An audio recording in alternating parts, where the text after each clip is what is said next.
Глава 121. Стоило Хуачену произнести эти слова, и в следующий миг гроб вдруг поднялся в вертикальное положение, так что они оказались внутри стоя, а затем вновь стремительно упал. Прямо-таки перекувыркнувшись через голову, Хуачен крепко прижал селяня к себе за талию, другой рукой накрывая голову принца, и воскликнул: «Держись за меня крепко».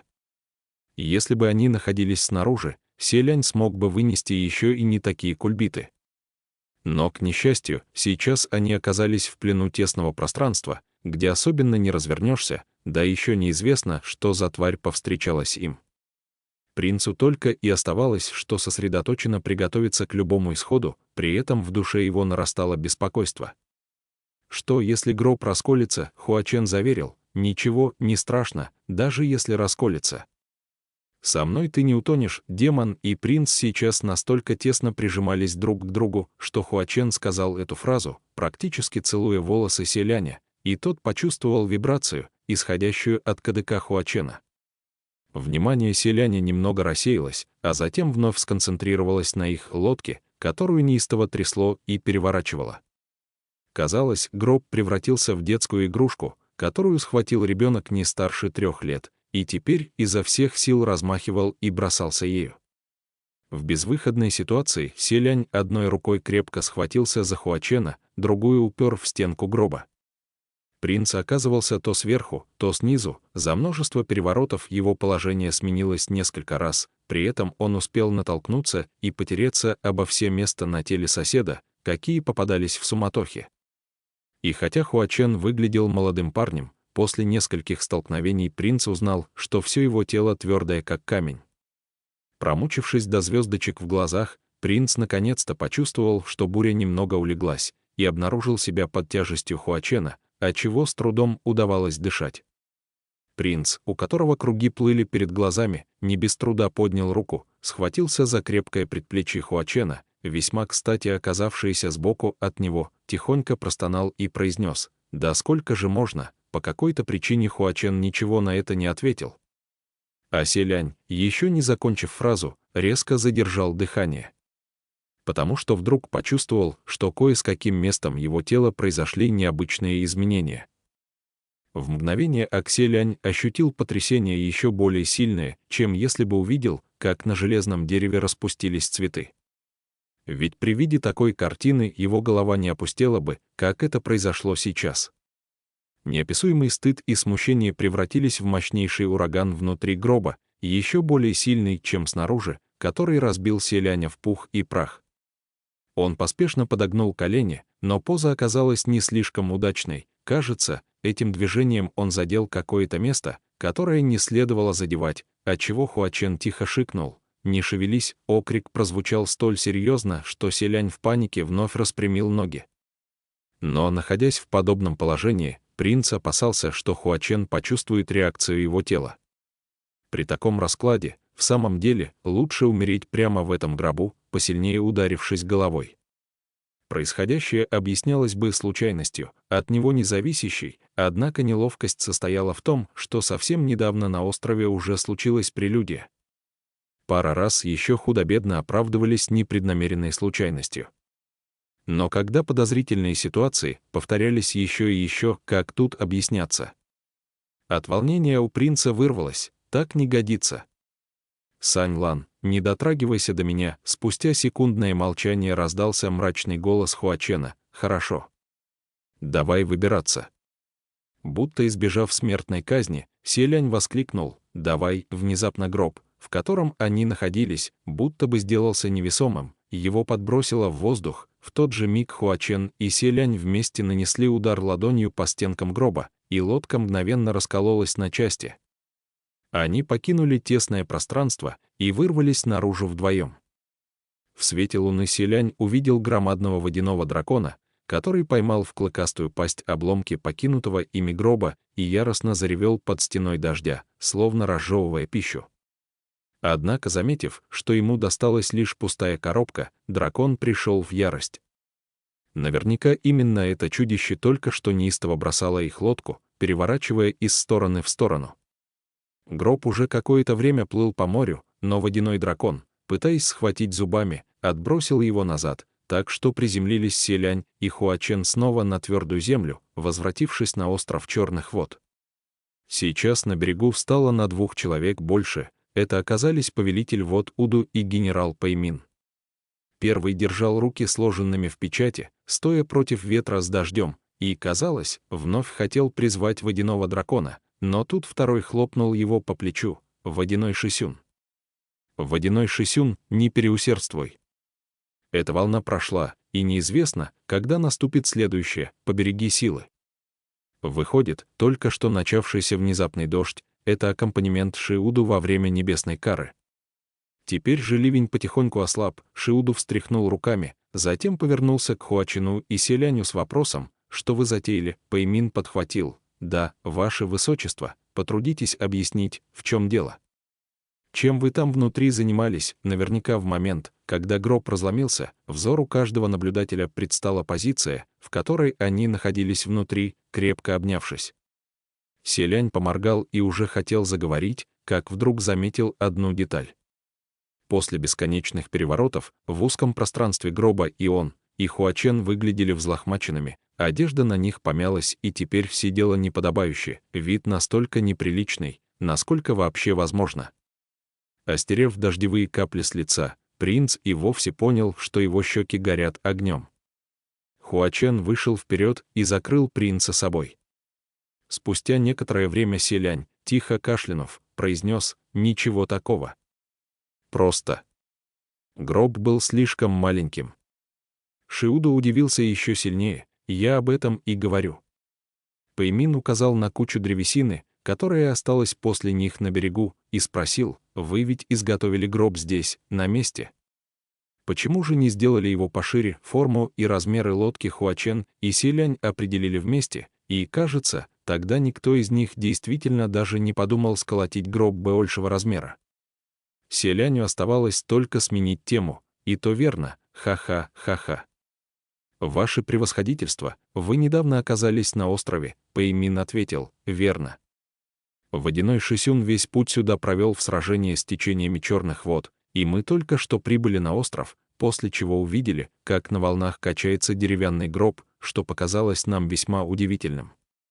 Сердце Селяня медленно зависло в воздухе, он улыбнулся: «Да уж, весьма удивительно». Шиуду бросил: «Ты».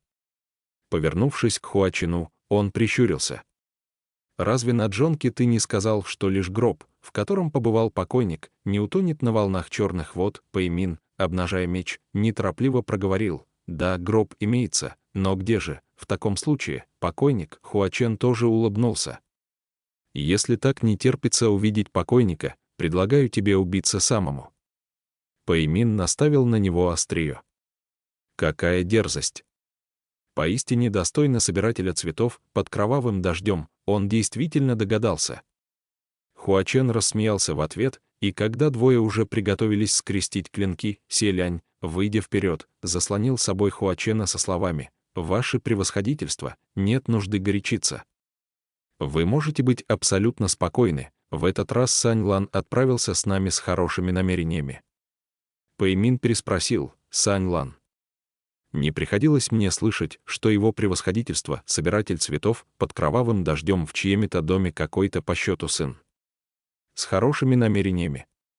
Ваше высочество, вы уверены, что именно о нем говорите?» Шиуду непременно требовалось находиться в самой гуще событий, поэтому он оттолкнул Пэймина и сурово произнес: «Это ты всю дорогу вставлял нам палки в колеса?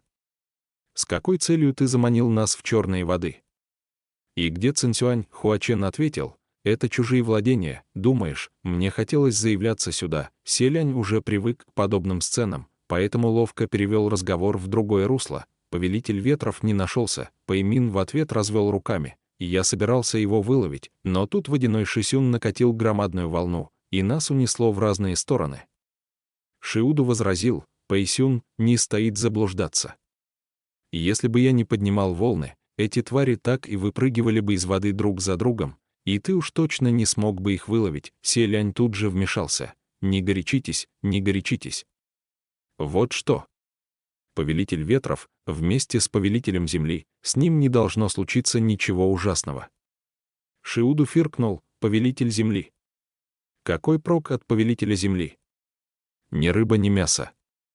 Он даже не бог войны, и уровень магических сил у него ниже, чем у Цинсюаня. Тут повелитель вод вспомнил, что у самого Ши Цинсюаня как раз не осталось ни капли магических сил, его лицо на миг застыло, и он больше не произнес ни слова. Селянь же подумал, что в каждом деле есть свои умельцы, и пусть Мин и не бог войны, и магические силы его нельзя считать особенно могущественными, но все же он не настолько плох, как отозвался о нем повелитель вод. Более того, во время похода в крепость Баньюэ повелитель земли показал себя довольно неплохо, и хотя его мастерство нельзя назвать наилучшим, но и худшим тоже нельзя. Пэймин высказал похожую мысль: пока не спеши чрезмерно волноваться. Главное, чтобы они не столкнулись с черным демоном, а против остального повелитель земли уж должен выстоять. Хуачен усмехнулся: небесная кара гналась за тобой до самых черных вод, своей битвой со стихией вы устроили здесь полнейший хаос, и еще надеетесь, что хозяин этих мест ничего не заметил. Неожиданно лицо Шиуду чуть переменилось. Он вынул из-за пазухи висящий на шее золотой замок долголетия. Пэймин спросил: водяной Шисюн, что-то стряслось? Покуда золотой замок подрагивал у него на ладони, Шиуду сказал: Цинсюань где-то поблизости. И он ранен. Селянь, поглядев на вещицу, понял, что замок поразительно похож на тот, что Ши Цинсюань носил на себе, затем был снят принцем для поддержки магического поля и в итоге обронен на землю. Повелитель ветров все еще носит при себе тот замок долголетия. Помнится, он его снял, спросил Селянь. Шиуду объяснил: я подобрал и снова надел ему на шею. Выходит, два замка долголетия были сделаны из двух кусков близнецов демонического золота. Когда они находятся рядом, и если кто-то из носителей, раненый, истекает кровью, замки откликаются друг к другу, и чем ближе, тем сильнее этот зов. Дело вовсе не в магии, это удивительное природное свойство, на котором не отражается влияние ауры демонических владений. Шиуду снял с шеи замок долголетия и, держа за цепочку, подвесил в воздухе перед собой, затем медленно раскрутил. Когда замок оказывался ближе к определенному направлению, дрожь усиливалась. В той стороне, дальше к неизведанному центру одинокого острова, находился лес. Шиуду сосредоточенно произнес: Цинсюань сейчас на острове. Он стремительно направился в сторону леса. Пэймин, разумеется, последовал за повелителем вод. Селянь же, подумав, что раз повелитель ветров находится на острове и, к тому же, вероятно, ранен и истекает кровью, все-таки решил сначала предостеречь их: ваше превосходительство, в лесу притаились мелкие демоны. Будьте осторожны, они могут выстрелить костяными шипами из засады. Хуачен также последовал за ними. Сначала Селянь хотел взять его за руку, но вспомнил свой вопиющий позор в гробу, и протянутая рука, остановившись на полпути, невольно дернулась обратно. В итоге принц ухватил Хуачена за рукав, не решаясь слишком долго смотреть ему в глаза. Пэймин же по пути все оглядывался на них, явно веселясь увиденным. Генерал произнес: собиратель цветов под кровавым дождем, ваше высочество наследный принц, а вы вдвоем и впрямь не разлей вода. И ты, князь демонов, вот так открыто вышагиваешь вместе с нами, даже не пытаясь скрываться, чтобы отвести от себя подозрения. Селянь спокойно ответил: генерал Пэй, ну что вы такое говорите? В сложившейся ситуации последовать за нами как раз и будет поступком, отводящим подозрения. Иначе, если ваше превосходительство столкнутся с опасностью и вновь станут подозревать, что это он втайне что-то подстроил, как прикажете ему оправдываться? Пэймин возразил, памятуя о том, что он достиг ранга непревзойденного: разве существует разница, находится он у нас на виду или нет? Применить технику создания двойника — плевое дело. Едва он закончил свою фразу, как послышался свист, прорежающий воздух. Пэймин вскинул руку, поймав стрелу, и прокомментировал: здесь и впрямь что-то прячется. Как опасно! Водяной Шисюн, осторожно, не давая ему закончить фразу, со всех сторон вновь раздался свист, и в Пэймина полетело 7-8 стрел. Генерал со звоном отбил атаку мечом, крутанув лезвие вокруг себя, и недоуменно бросил: это что еще такое? Шиуду посмеялся над ним: Пэйсюн, лучше позаботься о собственной безопасности. И ускорил шаг. Подобных ударов из темноты не стоило бояться, однако они немало раздражали. Пэймин не собирался это терпеть, он прошелся по зарослям, равняя их с землей, и вскоре вытащил за шкирку нескольких мелких демонов. А в неробкого десятка демоны оказались самой низкоуровневой мелочью, голодного и болезненного вида. Когда генерал Пэй их схватил, бедняги от страха сжались в комок и непрестанно молили о пощаде. Поскольку они все-таки охраняли чужие владения, попытки дать отпор пришельцам вполне объяснимы, и Пэймин, лишь бросив пару фраз для острастки, отпустил демонов. Но дальше попался еще один исключительно коварный, поэтому генерал Пэй просто схватил его, скомкал в шарик и так пошел дальше, прихлопывая ладонью. Неизвестно, сколько еще небожителей и демон шли так через густой лес, раздвигая ветви и сметая листья с пути, как вдруг золотой замок в руке Шиуду задрожал сильнее, откликаясь на зов собрата, и еще немного погодя путники наконец вышли на обширное пространство в центре леса.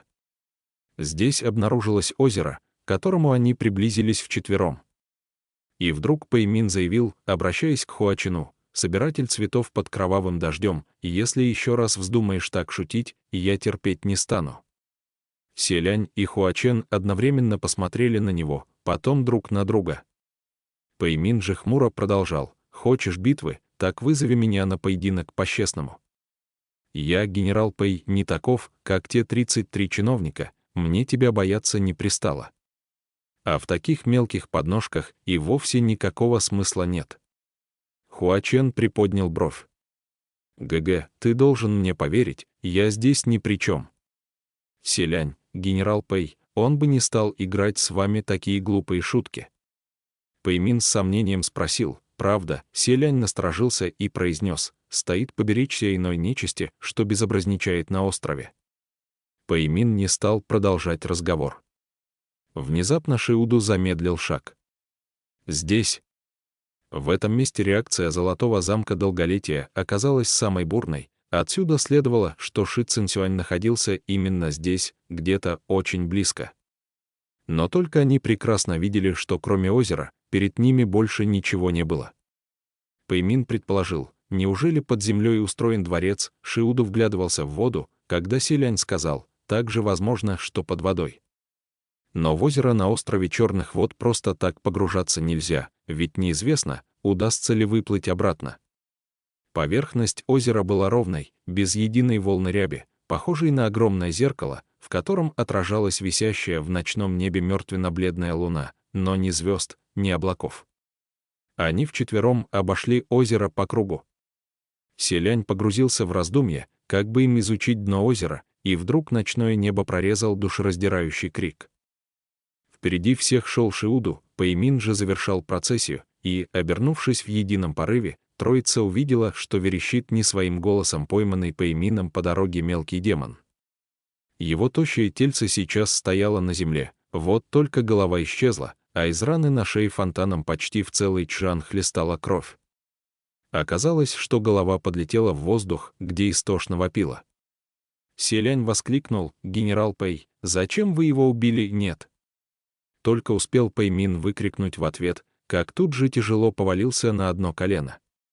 Хуачен с улыбкой произнес: «Столь торжественный жест совсем не обязателен, не находите?» Но Пэймин с крайне изумленным выражением выкрикнул: «Водяной Шисюн, берегись!» Но от чего беречься? Ведь на берегу озера, кроме них четверых, нет больше никого. Пэймина будто сковало что-то невидимое. Шиуду бросился к нему на помощь, но тут в воздухе сверкнула холодная вспышка. Повелитель вод увернулся, однако на его щеке прибавился тонкий порез, сочащийся кровью.